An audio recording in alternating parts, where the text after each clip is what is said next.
Only a single female Kong warrior was left standing in the battered fortification. Her war brother was dead, and she was pressing gauze to her mortally wounded war master's chest, trying to stop the bleeding. An explosion rocked the fortification, which caused her to fumble and fall onto the poor wounded female war master, causing her to whimper in pain. "Donna, leave this place before the demons take you as well," her war master weakly gasped. Donna, in a panic, stood and returned fire with the heavy plasma caster, desperately trying to ward off these specters of death. She yelped and ducked as more of those awful hisses and snaps cracked by her. She quickly learned these sounds took lives in a horrible fashion. She peered over at her war brother. Half of the back of his head was missing, and chunks of his brain matter were scattered on the wall and floor. More snaps and cracks sounded as dirt splashed in her face, and a small wooden beam snapped in half, causing some dirt to slowly fall in. Donna was never supposed to be here. She never wanted to fight this terrible war. She was born as a worker, not a warrior. All she had ever done was work as a grower. She tended gardens and grew tubers to feed the low-born population, and to be honest, that's all she ever wanted to do. She was too small to be a warrior. The lack of meat in her diet meant her growth was stunted, not unlike the highborn and warriors. The warriors ate meat and tubers, but the highborn only ate meat. Sapient meat. Lowborn meat. Each cluster was chosen at birth to be who they are and do what they do. Those that were bigger are nurtured for war. Everyone else was a worker, unless you're unfortunate enough to be chosen as a highborn slave. The red-scaled highborn were larger and stronger than even the warriors. What defined them was a strip of red scales running down their back, and your position in high society was determined by how many red scales you were born with. Everyday life was difficult. Just going about your business ran the risk of a highborn grabbing you and dragging you to their personal den if they fancied you, for their pleasure or for their next meal. The warriors were the ones to fight and die. Their wars and these wars were only waged to acquire more slaves, or more food. Now she was made to fight their wars too, and she had no business being on a battlefield. When the Imperials were detected in the system, they only allowed 1/10 of the population to flee, highborn and their slaves. The rest of the population, even younglings, were pressed into service to push back the legion of invaders, to allow the ships to escape unscathed. Thousands of ships drifted, shattered across the solar system, and millions of lives lost. Planetside, Donna and the other conscripts were handed weapons and armor, then took a week-long training course and told to defend what was left of the planet. They were to cause as much harm as they could to the Imperials before they perished. She despised the Highborn. They left them to die on this accursed planet and took their egg sisters and brothers as slaves to sate them on their travels to the core worlds.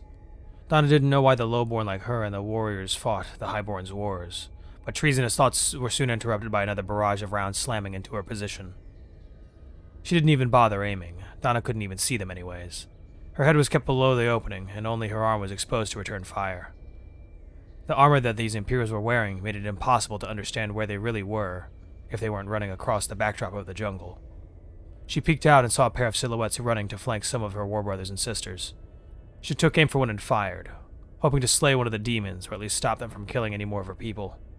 She yelped in fear and hit the ground when a messenger stormed in and tripped over the dead body of her war brother.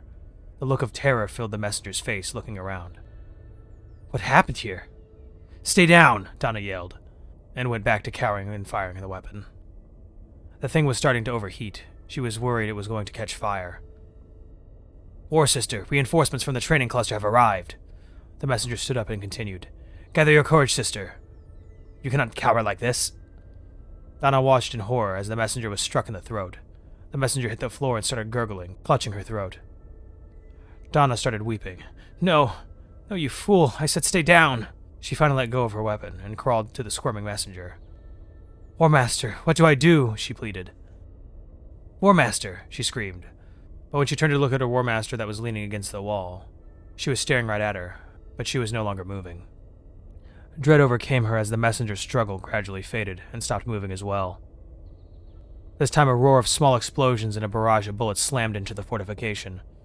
A few rounds hit the weapon's battery banks, causing it to spurt fire. Demons!" Donna screamed in sorrow and fear. She left the poor lifeless messenger and decided to heed her War Master's earlier warning. She had to flee. She crawled and crawled until she made her way outside, but all that awaited her was a scene from hell. The carnage was devastating. Bodies lay scattered everywhere, the screams of the wounded as they were dragged to cover by their comrades. She could barely hear the sounds of the desperate defenders yelling commands to ward off the invisible devils, when another barrage of bullets came.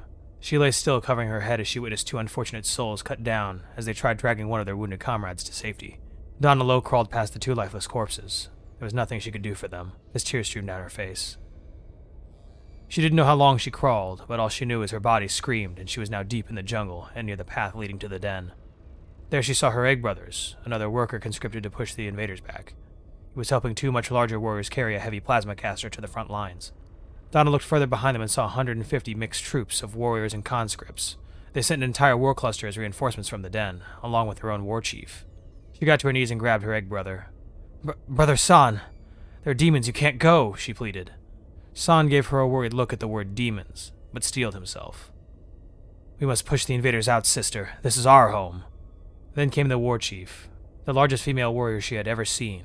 The war chief pushed her way to the front of the cluster and looked down at Donna. Begone, coward. Make your way back to the den and report to the War Mother about your cowardice. I shall lash you myself when I return. The giant Kong sneered. Donna looked back at San with anguish on her face, pleaded once more. Brother San, please. San looked away from his egg sister and said, I was born here, and I'll die here. The war chief looked at the smaller Kong in approval. A fine answer. We shall feast on the corpses of those demons tonight. To battle! Rallied the war chief as she led her troops towards the front line. Dawn felt her heart break. She watched as her egg brother made his way to the fortification she desperately escaped from. She swallowed her sorrow, slowly stood up, and ran in the direction of the den. San and his weapons team made their way into the badly damaged fortification with the damaged heavy plasma caster and saw the carnage. The gunner that came with San sneered in rage. Get that thing out of our way so we can avenge our brothers and sisters. The assistant gunner ran past the bodies and pushed the damaged weapon out of the opening of the fortification and started installing their own weapon. In the distance, they heard a distant but loud explosion towards the main area of the battle, and watched in horror as a full squad was cut down. Finally, after long, costly seconds, they finished installing the weapon and took positions to fire back at the enemy when the gunner said, I can't see them! In their scan for targets, they saw a long stream of muzzle flashes from a bush. The incoming fire slammed into the opening and wounded the gunner, causing him to fall backwards. The gunner groaned as blood started pouring out from his armor. San ran to his dazed comrade and yelled in distress. Quar has been wounded! Get him to the healers, the assistant gunner shouted, as soon as he got on the gun and started shooting in the direction of the muzzle flashes. Horrified, San grabbed the giant warrior's armor and started pulling him with all his might. Streaks of blood were left along the hallway leading out of the fortification as his war brother groaned in pain. I just got here and I'm already hit. San had always daydreamed about being a warrior, fighting on the front lines with courage and pride, saving the life of his wounded friend. San tried to play it off. It pays to be smaller. You're easier to hit. I'll get you out of here, brother. His war brother, entertained by the thought of a worker saving his life, gave an amused chuff. San dragged his war brother across a clearing in the jungle to get him to the makeshift aid station, and when they arrived, they saw only horrors. The screaming, the blood, and the yelling healers worked feverishly to save any life they could. San froze and felt nauseous from the smell alone. He realized right there his daydreams were just that, dreams. Reality was far more cruel. However, he had to help his friend, so he yelled, Help! He's wounded! A healer looked at him briefly and went back to doing triage. In frustration, he let go of his war brother and grabbed the healer. I said he needs help! Please! The healer pushed him off and pointed. He's already dead. San looked back. It was surreal. He had finally earned his war brother's approval and were becoming friends. Looking down, he saw the blood covering him. His hands were shaking and his legs felt weak as he vomited all over the ground. A healer grabbed him. Get out of here and fight if you're not going to help, and pushed him out of the area. San staggered to the ground in shock. They had not even seen who shot him. It was like the Maw just plucked his friend out of nowhere without giving him a fighting chance. Maybe Donna was right. No. He must return. This was his home, and he must defend it. He stood up in renewed courage and started to run back to the bunker when San noticed him. A lone figure standing on a large rock, a little more than 600 meters far away, outlined by the jungle canopy. He squinted his eyes and was about to yell when everything turned white, and he was violently thrown tens of meters away. He didn't know how long he had laid there, but he knew he was hurt and he couldn't hear. He coughed and nothing but blood came out. He tried opening his eyes, but could only manage to get one open. He felt his face with his hand. Blood, and a hole where his eye should have been. He was around healers. He tried screaming for help, but he could only cough. He peered around to look with his good eye. The cluster had been rallied around the fortification, but now he only saw parts of bodies in a crater. He looked towards the healers and saw the same carnage. None of the healers were recognizable. He only knew they were healers because of what was left of their armor. He felt his consciousness fade in and out when his hearing finally came back, but the only thing he could hear was the sound of his own whimpering and that dreadful noise. Crack. He opened his good eye and saw 4 figures slowly approaching through the haze of smoke and lingering dust. Crack. He tried to stand up, but floundered. When he looked down at what remained of his lower body, he gasped and fell onto his face. Crack. That terrible noise was getting closer, the sound of death. He was flipped over and saw a green demon staring down at him. It bared its white teeth. It made a low rumbling rhythmic noise, as if it were singing a song. It held something in its hand, and it was pointed down at him. A strange barking language came out from the demon in his song. San managed to whimper out, No. Please. Crack.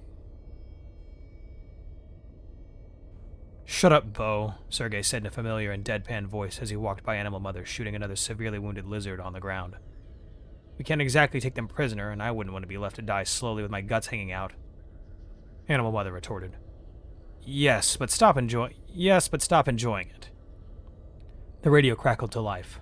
Malice, this is Mailman. Status? Jin was huffed as he replied. Mailman, this is Malice. Target destroyed, thanks. Copy that, Malice. Happy hunting. Out. Gabe and Cher caught up to the rest of the team in a light jog. Gabe fist-bumped Jin, looked at the carnage, and just uttered, Oof. And Jin laughed and said, We were about to be so fucked it wasn't even funny. As he poked a smoldering piece of armor, something inside was still burning. When Barbecue was further up inspecting the remnants of the fortification to try to see if there was anything of interest inside. Everything's blown to shit, he spat and kicked some burning wreckage. Where's the man of the hour? Sherry said in a mocking tone. Barbecue sighed. The idiot lost his weapon during the explosion. Everyone turned to look back towards the Ouville, scouring further back in a bush.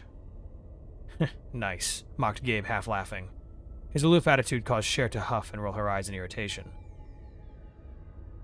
Classes looked everywhere for his weapon, shifting through earth, rock, and burning wood that was flung in his direction from the 2 terrifying blasts. He brushed aside another bush and found a black piece of metal that resembled the barrel of the weapon. Grabbing it into light, he, however, realized that he was holding, in fact, not the weapon, but a white-hot piece of shrapnel. Classes yelped in pain as he threw the object. Finally, after several minutes of searching, the poor Ouville finally found his weapon half buried. It was half buried just 10 meters away, covered in rock and dirt. Unfortunately, what he had also found was a near-complete Kong head just a few meters away from it. It was larger than the normal Kong warriors and had ceremonial markings of a war chief. Classes gagged and he picked up his rifle and trotted to the rest of the team as they were poking and prodding, trying to find anything of use to abate this disaster. Classes walked next to Jin when he greeted everyone. Sorry, I lost my whip. Effectively thrown backwards by Jin, slamming the butt of his rifle into Classes' stomach. He hit the ground hard. Classes held his stomach, gagging and choking as the blow forced all the air out of his lungs. He felt like he was hit by a tank as he finally noticed Jin standing over him with malice in his eyes. A cold tone resounded further away as Cher said, You almost got us all killed. Gabe whistled. He was impressed. Wow, you managed to not only piss off Cher, but Jin as well. Congratulations.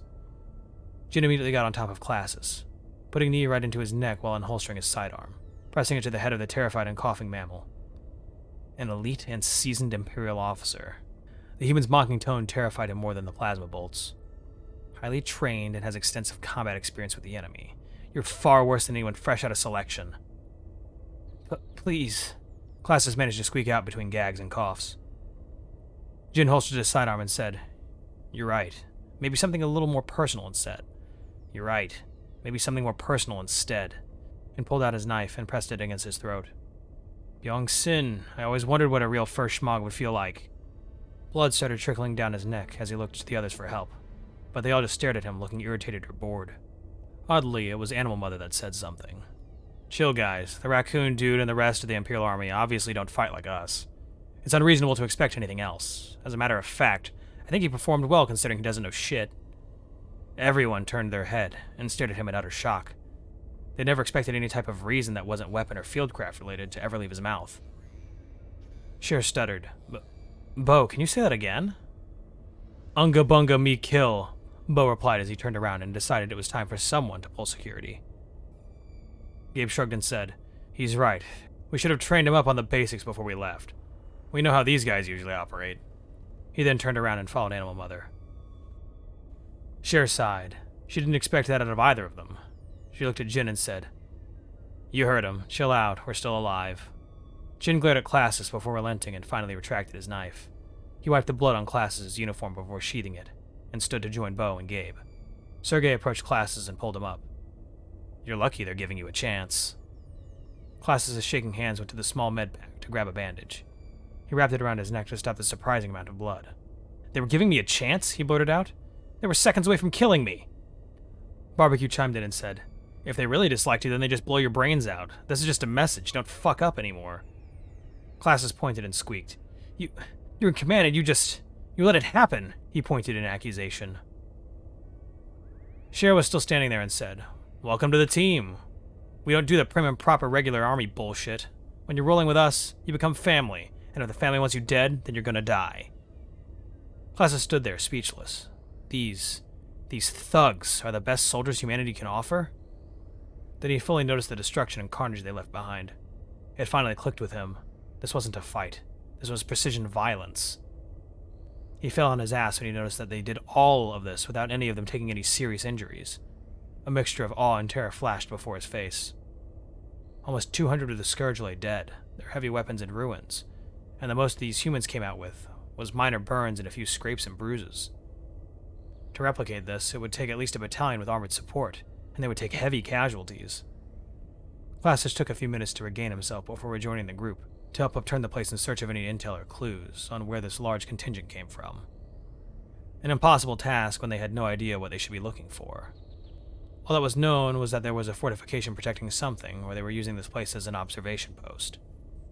There was no reason to have a bunker with a quick reaction force nearby, unless they knew they were coming through here. Were they starting to wise up to what we were doing?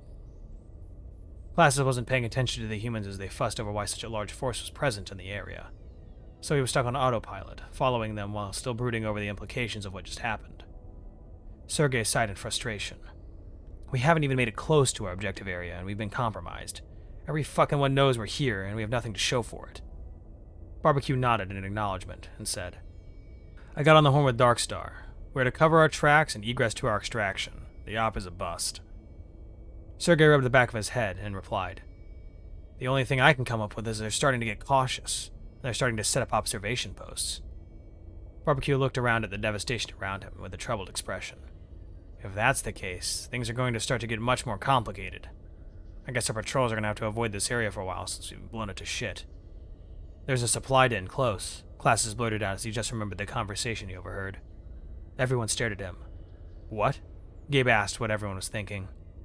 "There's a supply den here. The Scourge, just before we fought. They were talking about protecting a supply den near here that links to the front line." Classis nearly yelled in excitement. A few seconds of silence went by until Sergei asked, "You're certain? You're absolutely certain that's exactly what you heard?" Classis, flustered about his revelation, said, "Yes, I'm positive. They also complained that there is an overlord there that is wary of you, but it seems none of the other soldiers take you seriously." Barbecue was stunned. This was critical intelligence, and they needed to be debriefed, ASAP. He flipped channels for Darkstar and informed them of what he'd just learned. "Darkstar, be advised, we found the presence of a den containing the Overlord." Cher slapped Classis' back, sending him flying forward, and jovially said, "Nice work, new guy. You redeemed yourself. We're gonna drill the shit out of you when we get back." It was then Classis felt the pangs of dread and regret seep into his heart. He should have kept his accursed mouth shut. Sergei walked away from the group as Barbecue made the call. He made his way to the area where they initially took contact. He pulled out a small, high-powered camera and started to do his job. It was time they did some rec work.